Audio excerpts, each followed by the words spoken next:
What is the difference between love and attachment to our partner? Love is expansive. Attachment contracts.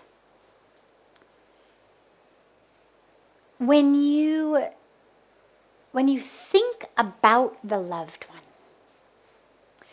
if in your heart you feel an experience of expansion, it's love.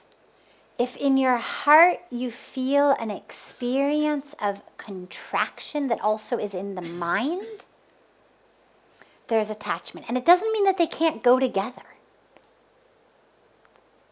It doesn't have to be one or the other.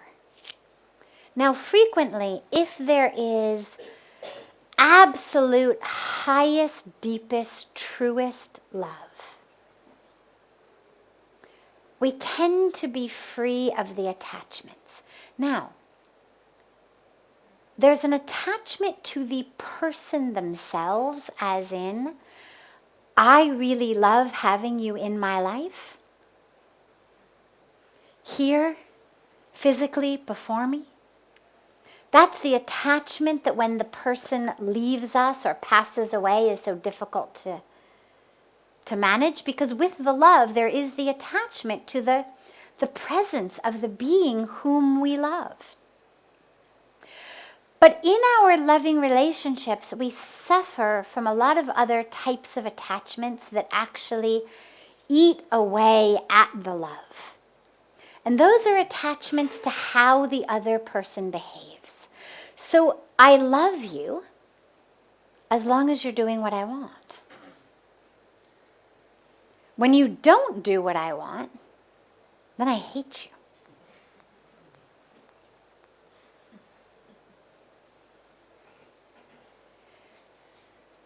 So that's something we need to look at.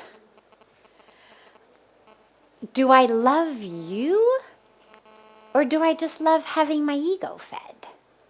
If I love you when you're really nice to me and you do what I want, you treat me the way that I want to be treated, and you do everything I say,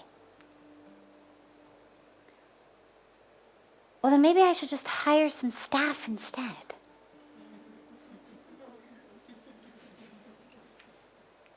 Where's the love there? It's obedience I want, not love. If I love you,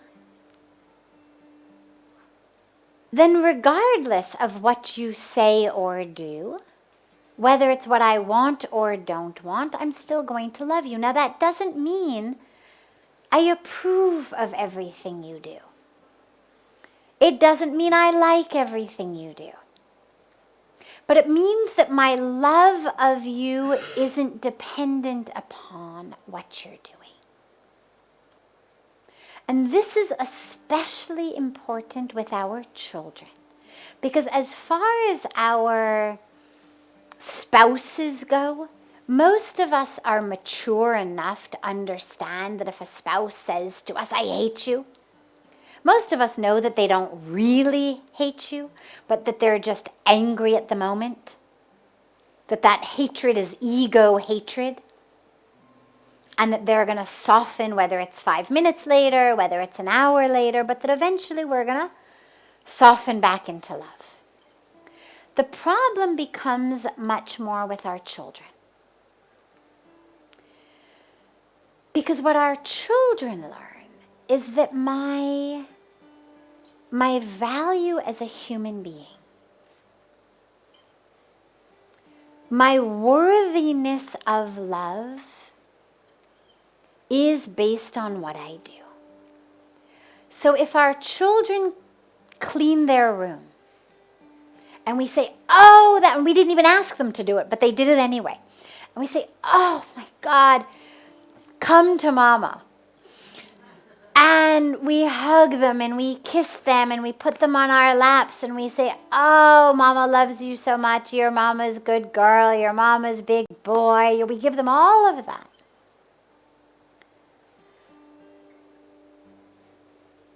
And then when they don't do it, we yell, we scold, maybe we punish. We withdraw love. Now our minds say, but no, I don't. I still love them. You know you still love them. But the look on your face is no longer a look of love. The child comes home with an A on their report card. Oh, come to Mama. Mama's so proud of you. The child comes home with an F on their report card. And suddenly it's go to your room. We yell, we scold. Our face suddenly is drained of love. And what that child learns is my worthiness to be loved is based on what I do. I'm certainly still the same guy who brought home an A last week. I'm the same girl whose room was clean last week. Which means that the love I got last week was not based on who I am, but it was based on what I did. And that's where it becomes really essential with our children, that they understand. Doesn't mean that we love messy rooms, doesn't mean we love failing grades, but that we get creative in our parenting skills such that there's discipline, there's rules, there's encouragement, there's punishment even, but that is not rooted in a giving and a withdrawal of love. That they understand Mama's lap is still here, but no, you don't get to go to the party this weekend. Mama still loves you, but yeah, you're grounded all week. There's still discipline, but there's not a loss of love. And with regard to our partners, our spouses, we need to really ask ourselves, is their action, are their words, is what it is that we wanted from them that they didn't do so important that it's worth not living in love in this moment?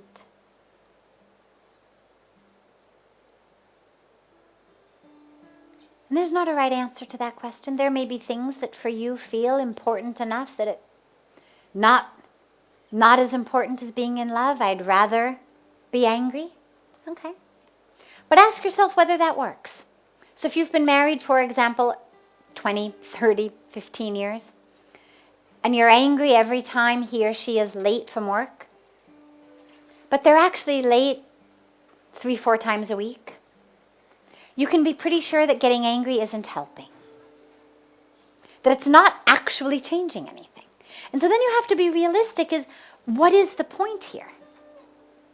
I'm losing the experience of love in the moment, and I'm not actually even changing the other person's behavior.